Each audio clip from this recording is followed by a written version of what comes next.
bénédiction de la table est réservée à ceux qui seront saints. Amen. C'est la sanctification qui permet à Dieu de dresser la table. C'est la condition qui permet à Dieu de t'inviter à sa table.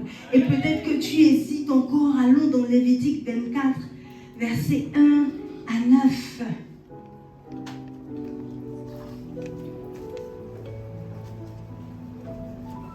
Et nous lisons la parole du Seigneur. Là, nous la lisons ensemble. On y va. L'Éternel est dit, ordonne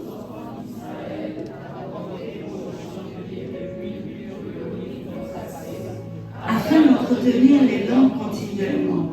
C'est en dehors du voile qui est devant le témoignage, dans l'attente d'assignation, car Aaron la prépara pour que les langues brûlent continuellement du soir au matin en présence de l'Éternel. C'est une loi perpétuelle pour vos descendants.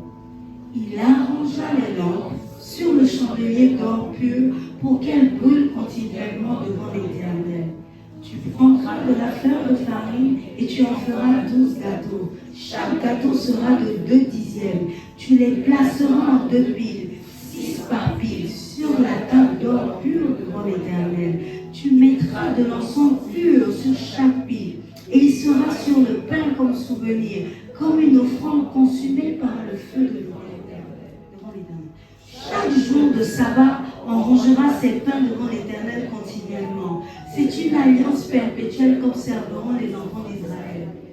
Ils appartiendront à Aaron et les fils, et ils les mangeront dans un lieu saint, car ce sera pour eux une chose très sainte, une part des offrandes consumées par le feu devant l'Éternel.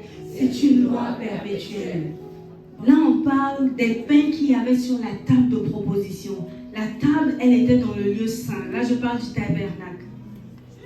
Amen. Amen. Et dans le tabernacle, il y a aussi une table. Et sur cette table, il y avait les pains de proposition. Il y en avait 12 pour représenter chaque tribu d'Israël. Normalement, c'était 12 pains saints que personne ne devait y toucher. Mais comme les sacrificateurs se sanctifiaient perpétuellement et qu'ils étaient considérés comme saints, ils avaient accès à ce pain. Amen. En fait, c'est la sanctification qui va te permettre de pouvoir manger. Amen. Et c'est pour tout cela que le diable se fatigue, lutte chaque jour pour que tu sois dans le péché. Il a tout intérêt à ce que tu ne fasses absolument pas partie de ce repas. Parce que tu comprends, il n'a pas intérêt à avoir affaire à Dieu. Et il sait qu'il est souverain, il sait qu'il est plus fort. Donc qu'est-ce qu'il fait? Il passe son temps à te distraire pour que tu ne sois pas digne et que tu ne puisses pas être devant cette table. Et lorsque tu n'es pas devant cette table, il n'a pas affaire à Dieu, il a affaire directement à toi. C'est comme quand tu cherches pas là-bas quelqu'un, si son grand frère est plus costaud, tu ne vas pas essayer d'avoir affaire à lui parce que tu es conscient que si tu le titilles un peu, le grand frère réagit. Et tu t'arranges à avoir affaire qu'à lui seul.